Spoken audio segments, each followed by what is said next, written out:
প্রথমে আমি মাননীয় সদস্য নীলুফার চৌধুরী মনি মহিলা আসন 10-কে তার জরুরি জনগুরুত্ব সম্পন্ন বিষয়ে মনোযোগ আকর্ষণের নোটিশ পড়ার জন্য আহ্বান জানাচ্ছি। মাননীয় স্পিকার, আপনাকে ধন্যবাদ। বহু বছর পর এই মহান জাতীয় সংসদে আবার দাঁড়িয়েছি। সেই জন্য মহান আল্লাহ তাআলার প্রতি আমি কৃতজ্ঞতা প্রকাশ করছি। আপনার মাধ্যমে বাংলাদেশের অবিসংবাদিত নেতা, বাংলাদেশ জাতীয়তাবাদী দলের আমাদের প্রাণপুরুষ, বাংলাদেশের মাননীয় প্রধানমন্ত্রী জনাব তারেক রহমানের প্রতি কৃতজ্ঞতা জানাচ্ছি। মাননীয় স্পিকার, আমি কার্যপ্রণালী বিধির ৭১ অনুসারে জাতীয় জরুরি জনগুরুত্বপূর্ণ সম্পন্ন বিষয় সম্পর্কে মাননীয় স্থানীয় সরকার পল্লী উন্নয়ন মন্ত্রী মহোদয়ের মনোযোগ আকর্ষণ করছি। আমার নোটিশের উত্থাপনীয় বিষয় হচ্ছে রাজধানী ঢাকার 2 সিটি সহ দেশের সকল বিভাগীয় ও জেলা শহরের খেলার মাঠ ও পার্ক উদ্ধার এবং মাদকসেবীদের কবল থেকে মুক্ত প্রসঙ্গে। রাজধানী ঢাকা সহ সকল শহরের পার্ক ও খেলার মাঠগুলো একসময় ছিল শিশু কিশোরের দৌড়ঝাঁপ, খেলাধুলা আর বয়স্কদের বিকেলে অবসরের জায়গা। এখানে মাদকের কারবার, হকারের উৎপাত আর বখাটের আড্ডা এখন চলছে। কোথাও দখল, আবার কোথাও শিশু পার্কের নামে বাণিজ্যিক ব্যবহার হারিয়েছে তার সৌন্দর্য। ফলে ইট পাথরের নগরে মোবাইল পর্দায় আশ্রয় খুঁজে নিতে চায় সমাজের সকল শ্রেণীর মানুষ। পার্ক ও খেলার মাঠগুলো সাধারণ ব্যবহারকারীদের জন্য কোনোভাবেই নিরাপদ নয়। এগুলোকে মাদকসেবীদের হাত থেকে মুক্ত করতে সিটি কর্পোরেশন ও সকল শহর কর্তৃপক্ষ জরুরি ভিত্তিতে প্রয়োজনীয় পদক্ষেপ গ্রহণ করা অত্যন্ত জরুরি। দীর্ঘদিন যাবৎ সরকার ক্ষমতায় থেকে খেলার মাঠ ও পার্কগুলো নিজেদের সম্পদ ভেবে ভাড়া খেয়েছে। মাননীয় স্পিকার, খেলার মাঠ পার্কের বড় অংশই জনসাধারণের হাতছাড়া হয়ে যাচ্ছে। কোথাও কোথাও মাঠ আছে, ব্যবহার করা যাচ্ছে না। কোথাও পার্ক আছে, তা মাদকসেবী ও বখাটেদের নিয়ন্ত্রণে রয়েছে। এক সময় বিকালের মাঠ ছিল শহরের শৈশবের অবিচ্ছেদ্য অংশ। ক্রিকেট, ফুটবল, ব্যাডমিন্টন কিংবা বন্ধুদের সঙ্গে আড্ডায় সময় কাটত শিশুদের সময়। মাননীয় স্পিকার, খেলার মাঠ ও পার্ককে শুধু বিনোদনের জায়গা নয়, বরং নগরের ফুসফুস ও গুরুত্বপূর্ণ স্বাস্থ্য অবকাঠামো হিসেবে বিবেচনা করা যায়। বিষয়টি অতীব জরুরি গুরুত্বপূর্ণ সম্পন্ন বিধায় এ বিষয়ে প্রয়োজনীয় পদক্ষেপ গ্রহণ করার জন্য সংশ্লিষ্ট কর্তৃপক্ষ মাননীয় মন্ত্রীর প্রয়োজনীয় হস্তক্ষেপ কামনা করছি। মাননীয় স্পিকার, ঢাকা শহরের খেলার মাঠ অনেকটা কাজীর গরু, খাতায় আছে গোয়ালে নাই।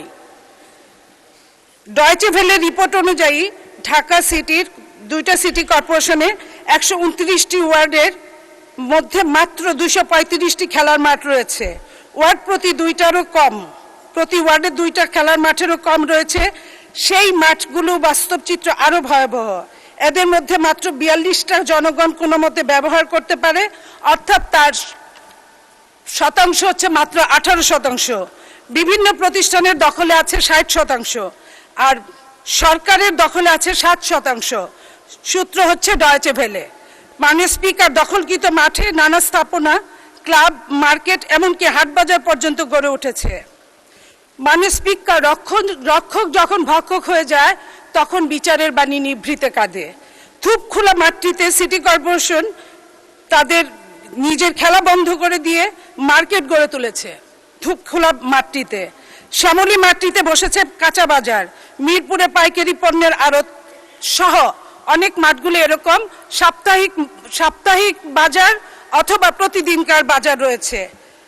আজকের পত্রিকা 5/11/2024 ঢাকা শহরে বিভিন্ন খেলার মাঠে পানির পাম্প বসানোয় মাঠগুলো সংকুচিত হয়ে পড়েছে। এই জন্য আপনার মাধ্যমে মাননীয় স্থানীয় সরকার মন্ত্রীর আবারও দৃষ্টি আকর্ষণ করছি। দেশের বিভিন্ন জায়গায় খেলার মাঠ দখল করে মেলা, গরুর হাটও বসানো হয়েছে। ইনকিলাব বলেছে 1/3/2025 ঢাকার 126টি মাঠ হারিয়ে গেছে। এই যে হারানো মাঠগুলো আমরা ফিরে পেতে চাই। মাননীয় স্পিকার, আপনার মাধ্যমে আজকে মাননীয় মন্ত্রীর কাছে আমাদের আবেদন, আমাদের শিশুরা আবার খেলার মাঠে হারিয়ে যেতে চায়, খেলার মাঠে ফিরে যেতে চায়। তারা বই খাতা এবং খেলার মাঠটাই তাদের সহায় হোক। কোনো আমরা সাইবার কোনো আপনার এই যে টেলিফোন বা এই যে মোবাইল ফোনের মধ্যে আমরা রাখতে চাই না। মাননীয় স্পিকার, আপনাকে ধন্যবাদ। মাননীয় সদস্য, আপনাকেও ধন্যবাদ। মাননীয় স্থানীয় সরকার, পল্লী উন্নয়ন ও সমবায় মন্ত্রী জনাব মির্জা ফখরুল ইসলাম আলমগীরকে এ বিষয়ে তার সংক্ষিপ্ত বিবৃতি প্রদানের জন্য আহ্বান জানাচ্ছি। মাননীয় মন্ত্রী। আপনাকে ধন্যবাদ মাননীয় স্পিকার।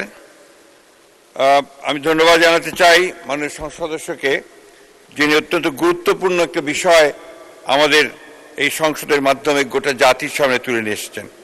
এই যে এখানে উনি যে বর্ণনাগুলো দিয়েছেন তার বেশিরভাগই সত্য ঘটনা। বিগত ফ্যাসিস্ট সরকার আমলে খেলার মাঠগুলোকে এবং ফাঁকা জায়গাগুলোকে দলীয় কারণে সব দখল করে নেওয়া হয়েছিল। আমরা সরকার গঠন করবার পরে আমরা চেষ্টা করছি সেই মাঠগুলোকে এবং খেলার যে সমস্ত জায়গা রয়েছে সেগুলোকে উদ্ধার করার জন্য। ঢাকা দক্ষিণ সিটি কর্পোরেশনের আওতাধীন অধিকাংশ পার্ক, খেলার মাঠ বর্তমান সরকার ক্ষমতায় আসার পূর্বে প্রায় বেদখল ছিল। বর্তমান সরকার ক্ষমতায় আসার পর সিটি কর্পোরেশনের তত্ত্বাবধানে পরিচালিত পার্ক বা খেলার মাঠ নিজেদের দখলে নিয়ে বিভিন্ন উন্নয়নমূলক কার্যক্রম শুরু করা হয়েছে ইতিমধ্যে।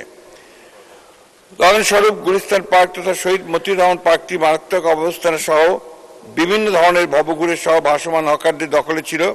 বর্তমানে ভবঘুরে ভাসমান হকার মুক্ত পরিষ্কার পরিচ্ছন্ন একটি আদর্শ পার্কে পরিণত করা হয়েছে। ঢাকা দক্ষিণ সিটি কর্পোরেশন অধিক্ষেত্রে সিটি কর্পোরেশন ও অন্যান্য সংস্থার মালিকানাধীন 256টি পার্ক খেলার মাঠ রয়েছে। এইগুলোকে উদ্ধার করা এবং পর্যায়ক্রমে সেগুলোকে খেলার উপযোগী করে তোলার চেষ্টা চালানো হচ্ছে এবং তার আপনার কার্যক্রম গ্রহণ করা হয়েছে। উল্লেখ্য যে বর্তমান সরকার ক্ষমতা গ্রহণের পরতে দেশের খেলাধুলার মান ব্যাপকভাবে বৃদ্ধি পেয়েছে। একই সাথে শিশুরা খেলার মাঠে খেলাধুলা করতে পারছে। আপনি নিশ্চয়ই ইতিমধ্যে অবগত হয়েছেন যে প্রাইমারি স্কুলের আপনার এটা সারা দেশ জুড়ে primary school inter school competition করে ফুটবল ইতিমধ্যে আপনার অত্যন্ত জনপ্রিয়তা লাভ করেছে। আমাদের মাননীয় প্রধানমন্ত্রীর নির্দেশে এই খেলাধুলাগুলোকে আপনার এখন অনেক বেশি করে চর্চা করা হচ্ছে এবং সেগুলো মাঠ পর্যায়ে নিয়ে যাওয়া হয়েছে। বর্তমান সরকার ক্ষমতা গ্রহণের পরতে দেশের খেলাধুলার মান ব্যাপকভাবে বৃদ্ধি পেয়েছে। একই সাথে শিশুরা খেলার মাঠে খেলাধুলা করতে পারছে। আদালতের নির্দেশনার আলোকে ঢাকা দক্ষিণ সিটি কর্পোরেশন কর্তৃপক্ষ সর্বদা খেলার মাঠ ও ফুটপাথ হতে অবৈধ দখল উচ্ছেদ করতে বদ্ধপরিকর। ভবিষ্যতে এ ধারা অব্যাহত থাকবে। ঢাকা সিটি কর্পোরেশন কিছু উল্লেখযোগ্য খেলার মাঠ ও পার্কের উন্নয়ন করা হয়েছে। 35 নম্বর ওয়ার্ডের Malitola park, Shahid Motiur Rahman park Gulistan, Motijheel park Adamjee court building Motijheel, Nawabganj park Nawabganj Lalbagh, Osmani Udyan উন্নয়ন কাজ চলমান, Jatrabari Shishu park, Islambagh Bashiruddin park, Shahbag Shishu park, Haji Abdul Alim খেলার মাঠ ঢাকেশ্বরী রোড ঢাকা, রসুলবাগ পার্ক খেলার মাঠ রসুলবাগ ঢাকা, দেলোয়ার হোসেন খেলার মাঠ শ্মশানঘাট আর.এন.জি রোড ঢাকা, জোরপুকুর খেলার মাঠ খিলগাঁও, বাসাবো খেলার মাঠ শহীদ আলাউদ্দিন পার্ক বাসাবো মেইন রোড, সাদেক হোসেন খোকা খেলার মাঠ দক্ষিণ গোরান সুলতান ভূঁইয়া ঝিল পার্ক খেলার মাঠ বাসাবো বারুর মাঠ দক্ষিণ বাসাবো এর উন্নয়ন কাজ চলছে। গজমহল শিশু পার্ক হাজারীবাগ পুরাতন থানা জিকাতলা, হাজারীবাগ পার্ক হাজারীবাগ, আমলিগোলা খেলার মাঠ জগন্নাথ সাহা রোড। অন্যদিকে ঢাকা উত্তর সিটি কর্পোরেশনের আওতাধীন পার্ক মাঠের সংখ্যা 38টি। উক্ত পার্ক মাঠগুলো আধুনিকায়ন করা হয়েছে এবং পার্ক মাঠ জনসাধারণের জন্য সর্বদা উন্মুক্ত রাখা হয়েছে। ডিএনসিটির সকল পার্ক মাঠের অবৈধ দখল মুক্ত রাখার লক্ষ্যে উচ্ছেদ অভিযান অব্যাহত আছে। চট্টগ্রাম সিটি কর্পোরেশনের আওতায় নগরীর 41টি ওয়ার্ডে পর্যায়ক্রমে একটি করে খেলার মাঠ পার্ক নির্মাণ করা হবে। এরই অংশ হিসেবে বর্তমানে 5টি খেলার মাঠ পার্ক উন্নয়নের কাজ চলমান আছে এবং একটি খেলার মাঠ পার্ক উন্নয়নের কাজ সমাপ্ত হয়েছে। ইতিমধ্যে নগরীর বিভিন্ন জায়গায় আরও 12টি খেলার মাঠ উদ্যান উন্নয়নের জন্য একটি নতুন পার্ক ডিপিপি প্রণয়ন করা হচ্ছে। খুলনা সিটি এলাকার 8টি পার্ক স্থানীয় শিশু কিশোরদের খেলাধুলা এবং বয়স্কদের বৈকালিক বিনোদনের অন্যতম প্রধান স্থান। উক্ত পার্ক সমূহের নামগুলো আমি আপনাদের জানাচ্ছি: খালিশপুর ওয়াইল্ডল্যান্ড শিশু পার্ক, গল্পাবাড়ি সিনিয়র লিনিয়ার পার্ক, শহীদ হাদিস park, Sonadanga solar energy park, জাতিসংঘ শিশু পার্ক, গোলকমণি শিশু পার্ক, সোনাডাঙ্গার আবাসিক এলাকার পার্ক, নিরালা আবাসিক এলাকার পার্ক। জনসাধারণের জন্য নিরাপদ ও সুস্থ পরিবেশে ফিরিয়ে আনতে কেসিসির এক্সিকিউটিভ ম্যাজিস্ট্রেটের নেতৃত্বে পার্ক সমূহে নিয়মিত মোবাইল কোর্ট পরিচালনা করা হয়ে থাকে।